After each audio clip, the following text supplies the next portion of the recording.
Bueno, como ustedes ya recibieron la reseña, digamos, profesional, técnica de Carlos Gustavo, voy a limitarme a hacer la representación más de amigo, de persona humana, de sensibilidad humana, porque eso es lo que me parece a mí Carlos Gustavo también comunica profundamente. Les contaba que yo me encontré casualmente con Carlos Gustavo en Lima hace unos años. Él estuvo viviendo creo que 3 años en Perú y yo lo reconocí casualmente y nos reconocimos en una conferencia donde él estaba presente y nos saludamos, conversamos muchísimo, pero después hubo un detalle que yo le agradezco mucho a Carlos Gustavo y que dice mucho de lo que es él. Carlos Gustavo es estricto, como decimos en la compañía, estricto compañero nuestro, se graduó en San Ignacio en el año 63 con todos nosotros. Que me acuerdo, estaba ahí Carlos Posada, estaba Samuel Arango y algunos más. Y entonces después de muchísimos años nos encontramos. Con ese contacto, ya él regresó a Colombia después, algún estudiante mío estaba haciendo un doctorado sobre el aguaymanto. El aguaymanto aquí es la uchua en Colombia. Y a mí se me ocurrió darle el contacto de Carlos Gustavo, sin saber si lo iba a contactar o no. El muchacho después regresó como a los 2 meses de Colombia, agradecidísimo conmigo, sobreagradecido. Yo no entendía por qué. Y le dije, bueno, ¿y qué pasó? Contame, ¿cómo te atendieron o no te atendieron? No te voy a contar, me dice. Yo llamé a ese teléfono, Carlos Gustavo me dio una cita, no sé dónde se la dio. Lo cierto es que lo atendió, le dio cantidad de contactos, bibliografía, etcétera, etcétera. Y por la tarde, por las noticias, se enteró el muchacho, el estudiante, que había estado hablando nada menos que con el ministro de Agricultura de Colombia. Eso es Carlos Gustavo. Bienvenido, Carlos Gustavo, y gracias como siempre. Un momentico, Carlos Gustavo, te voy a quitar el... Jorge Luis, muchas gracias. Darío, compañeros, compañeras, es una dicha muy grande verlos. Creo que a casi la totalidad de ustedes los conozco.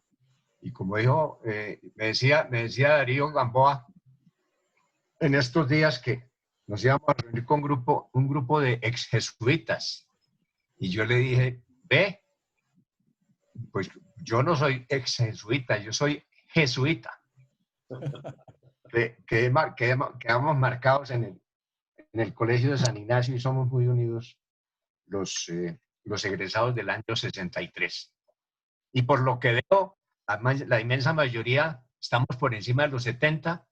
Luego, al menos en el caso de Colombia, nos dieron la casa por cárcel y todos los días nos van prorrogando el plazo en el cual tenemos que estar encerraditos.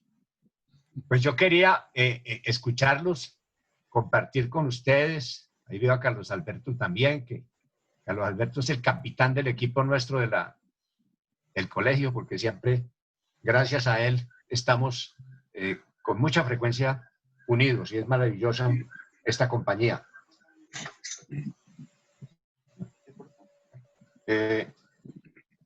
A ver, Darío me decía que platicáramos sobre pandemia y economía, y que si tenía alguna presentación, pues bien pudiera hacerla ante ustedes.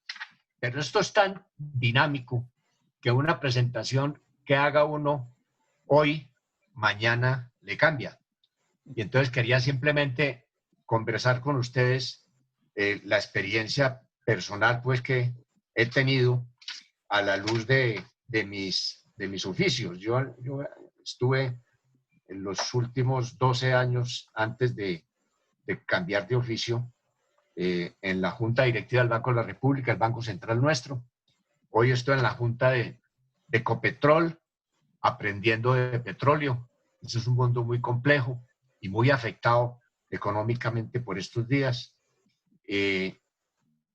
Bueno, en la Universidad de los Andes, donde resido como profesor, y al mismo tiempo en el Consejo Superior de la Universidad FIL de Medellín.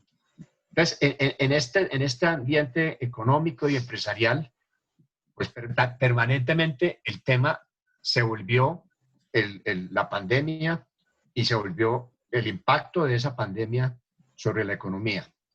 Yo quisiera compartir con ustedes algún artículo que escribió Kenneth Rogoff, profesor de la Universidad de Harvard, que me pareció iluminante. Se han escrito muchas cosas, pero recojo yo algunos mensajes importantes de los principales escritos. Kenneth asimilaba con mucha agudeza, con mucha certidumbre, esto de la pandemia con una especie de guerra planetaria provocada por un invasor extraterrestre, cosa que nunca en la historia de la humanidad había ocurrido. No estábamos preparados, no conocemos el tema permanentemente, estamos tratando de estudiarlo, pero nunca termina uno en ese sentido. Y es un bicho que atacó al planeta y lo atacó por igual en todas partes. No es una guerra entre Francia y Alemania, no es una guerra comercial entre China y Estados Unidos, sino esto invadió a todo el planeta. Creo que este bicho puso a prueba y nos demostró que somos todos iguales, que aquí no hay diferencias, que a todos nos afecta por igual. Pero lo lastimoso de esto es que cuando hablamos del impacto económico, ahí se van a profundizar las desigualdades. Porque quienes estamos encerrados y tenemos el privilegio de contar con un computador, con un buen apartamento, con un trabajo, con membresía en algunas juntas, con rentas, con la pensión, nos defendemos. Mandamos a comprar el mercado por internet y ahí nos defendemos. Pero las personas que no tienen esos bienes, esas facilidades, y que para su trabajo y su manutención diaria tienen que estar en contacto con otras personas, es un castigo durísimo.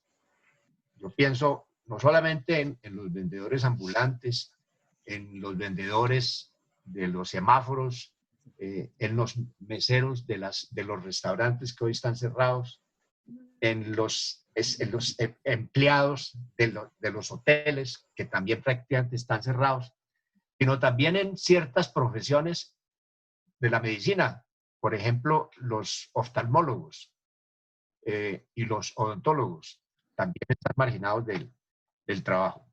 Ok, este tema creo yo que no solamente va a castigar el tamaño de la economía, sino que va a profundizar las desigualdades. Así personalmente, lo siento yo quisiera conocer sus opiniones, ojalá que estuviera equivocado.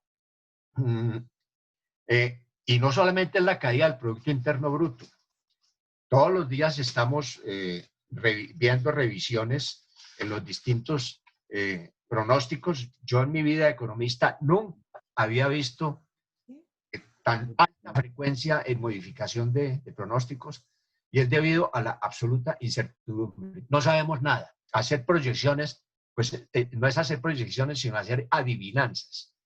Pero tal vez la última presentación que le envié a Darío, que creo que se les reenvió a ustedes, es un trabajo muy amplio de la OCDE, de la Organización para la Cooperación Económica, organización a la cual recientemente Colombia fue admitida, y allí nos pintan un panorama desolador en casi todo el mundo.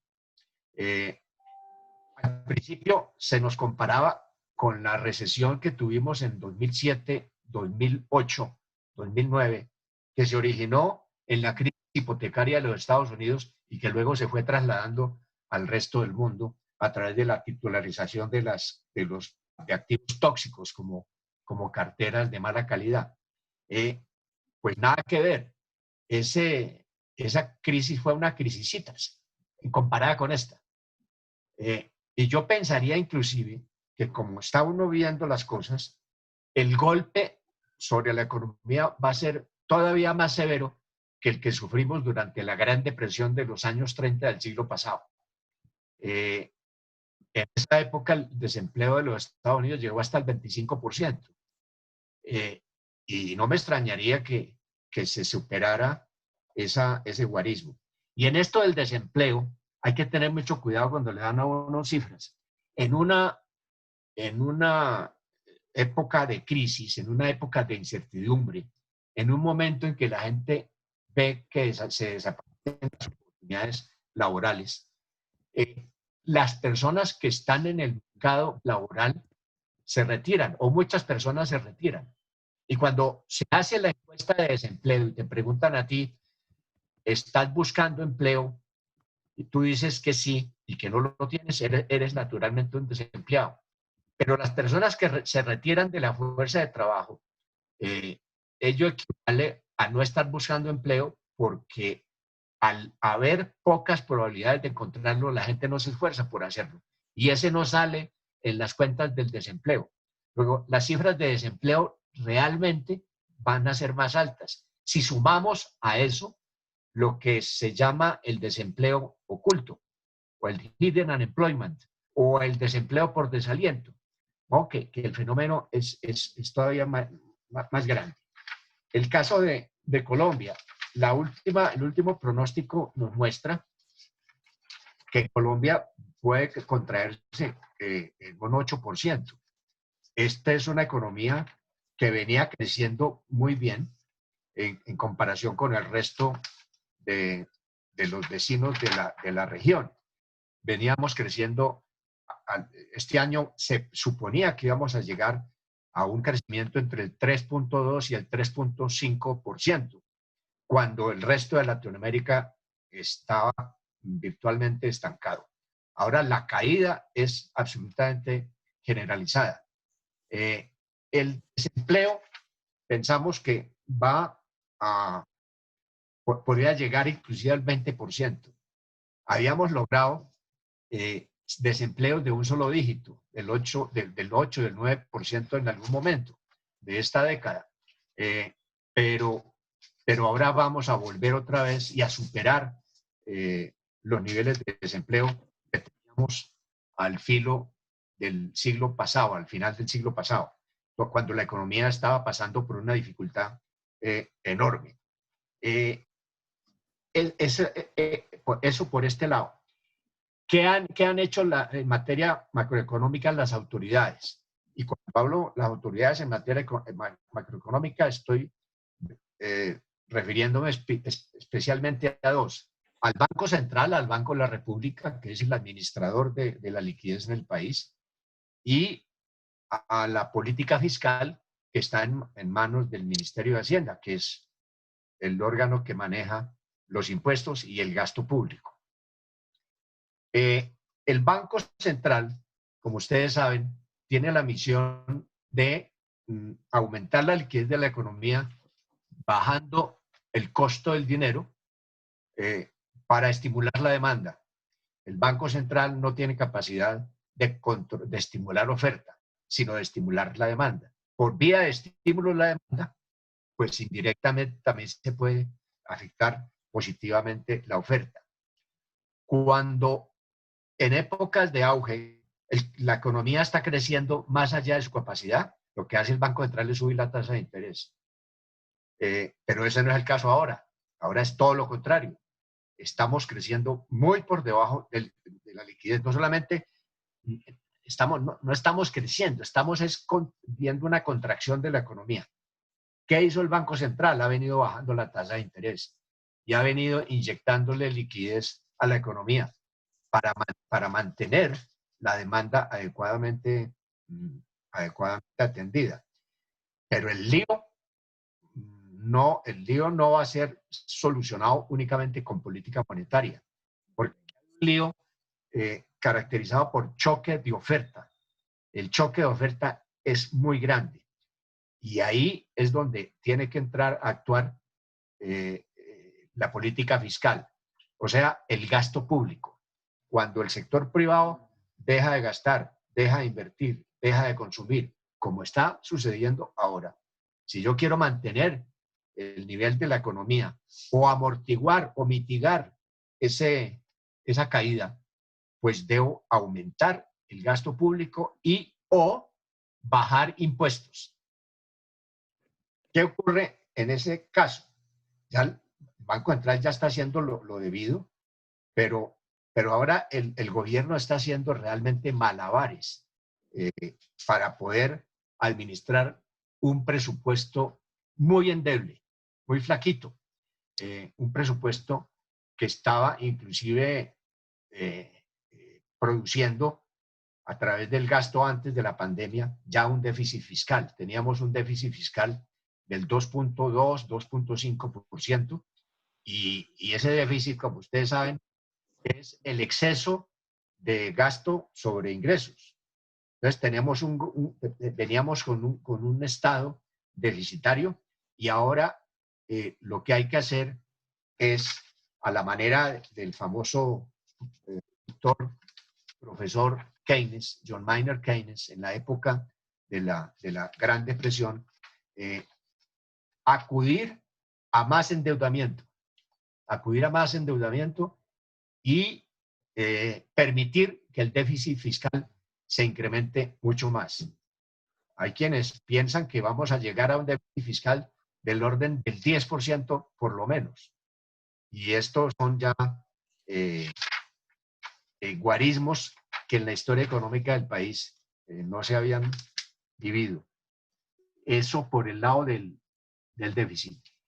Ahora, ¿cómo estamos financiando el gasto teniendo ese faltante anterior? Aumentando la deuda pública.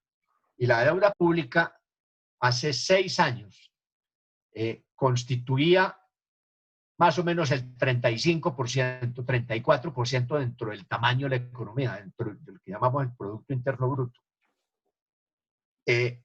En pocos años, ese endeudamiento llegó al 52%, cuando el doctor Duque recibió la presidencia. Y ya los economistas nos preocupaba mucho por pensar que esta era un guarismo excesivo para la tradición del país y para la capacidad de pago del Estado, de sus deudas, del gobierno. Y eso está acotado por un mecanismo que se llama la regla fiscal. La regla fiscal no es otra cosa que un estatuto por ley que disciplina al Estado en materia de gasto para evitar que se desborde ese gasto por encima de los propios ingresos del Estado. Esa regla fiscal tiene unos objetivos de reducción paulatina del déficit fiscal.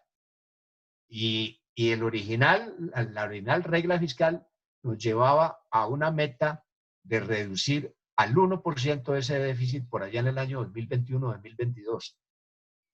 Pero ahora ese déficit, seguramente, esa deuda seguramente va a aumentar del 52 a por lo menos el 60% del tamaño de la economía. Es un endeudamiento para Colombia muy alto, pero hay países que son mucho más poderosos que tienen endeudamientos superiores.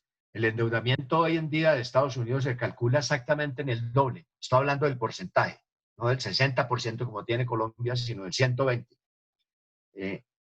Pero sin mirar esos malos ejemplos de déficit fiscales enormes, uno se pregunta cómo vamos en el futuro a pagar esta deuda. Estamos acudiendo también a los organismos multilaterales, al Banco Mundial, al BID. Está el gobierno acudiendo a tocar esas puertas. Por fortuna, el buen manejo macroeconómico de Colombia hacia el pasado fue muy ortodoxo, muy conservador. Una inflación baja y estable y un déficit fiscal manejable, pequeño. Y una reputación de país buena paga. Siempre Colombia tradicionalmente ha honrado sus obligaciones. De modo que la buena noticia es que esas puertas se nos están abriendo y se le están abriendo al gobierno para poder financiar una mayor deuda. Pero toda deuda hay que pagarla. y me temo que estamos endeudándonos para que la próxima generación sea la que pague la deuda. Estamos endeudando a las próximas generaciones porque ellos son los que van a pagar. Nosotros no vamos a alcanzar a pagar. Pero si no lo hacemos, la economía se hunde aún más. Me parece que el gobierno tiene un dilema, digamos, económico y ético al mismo tiempo. ¿Qué pasa si se prolonga la cuarentena? Si se prolonga la cuarentena, se prolonga la caída de la economía. Habrá más desempleo, habrá más hambre, habrá mucha más gente sin poder trabajar, sin poder conseguir para su manutención. Pero si nos adelantamos, de otro lado, a acabar con la cuarentena, así sea gradualmente como se ha planteado, pues el riesgo es que venga una segunda ola. Y uno no sabe cuál es el extremo que se puede dar. Hay que hacer una especie de trade-off. En mi opinión personal, este gobierno y el presidente creo que lo está haciendo muy bien. Está haciendo todo lo que esté a su alcance. Los recursos no son infinitos. Y siempre, siempre en una crisis, el Estado es insuficiente. Todo lo que haga el Estado no va a satisfacer a todo el mundo. Eso siempre, siempre ocurre. Pero me parece que se está haciendo bien. Que reforma tributaria. Sería una locura. ¿Cómo es caerle al caído?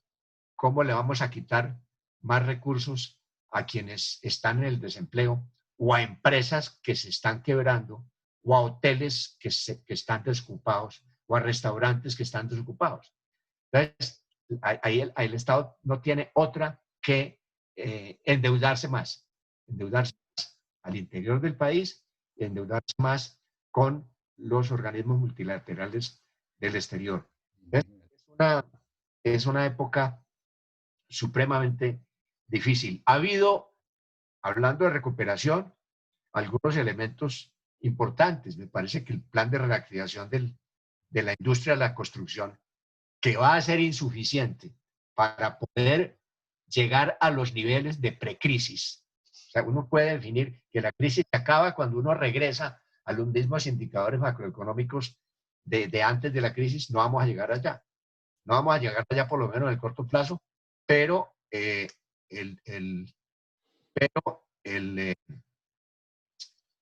pero digamos, se está yendo en la dirección correcta. La construcción, el plan de abrir parte de la cadena textil-confecciones, que son focos de generación de empleo. Eso es lo que se está haciendo. Yo no voy a ahondar más porque quiero escucharlos. Y termino contándoles que estamos trabajando en la Universidad de los Andes en un proyecto de seguridad alimentaria, por lo menos para Bogotá, que podría ser replicado en otras ciudades. ¿Qué ocurre en Bogotá? En Bogotá se rompió la cadena de abastecimiento y distribución. El problema no es falta de comida, no es falta de oferta agrícola. Las plantas siguen creciendo. Las plantas no saben que hay virus, que no hay virus. El problema es que esa cadena empieza a afectar la seguridad alimentaria, definida esta como el acceso a oferta alimentaria. Y Corabastos, que es la central de abastos más grande del país, está trabajando a menos de la mitad. Grandes bodegas de Corabastos fueron cerradas por el tema de la contaminación del virus. Eso está sucediendo en muchos sitios. En Medellín, la central minorista se cerró. En Cali, otra central importante se cerró. Y entonces estamos trabajando un modelo para descentralizar a Corabastos, planteando la creación de unos centros de compra y de servicios en distintas zonas del país, comenzando por en las zonas donde se concentra la población más vulnerable. Pues esto ha estado cambiando de todo. Yo creo que el país no va a volver a ser el mismo. creo que estamos inclusive, si uno quiere mirar algo positivo, creo que este recogimiento nos ha enseñado a meditar y nos ha estado acercando a lo que yo llamaría la era de la compasión. El mundo se había olvidado de la compasión y llegó el momento de la compasión. Quiero pensar que la solidaridad entre los colombianos, entre los ciudadanos, se va a fortalecer y quiero pensar que la unión de nuestras familias también. Esas son las, digamos, las externalidades, externalidades positivas de este grave fenómeno. Yo quiero dejar ahí para que conversemos y cambiemos ideas acerca de esto y tomen esto simplemente como una abrebocas, Darío, para estimular la discusión.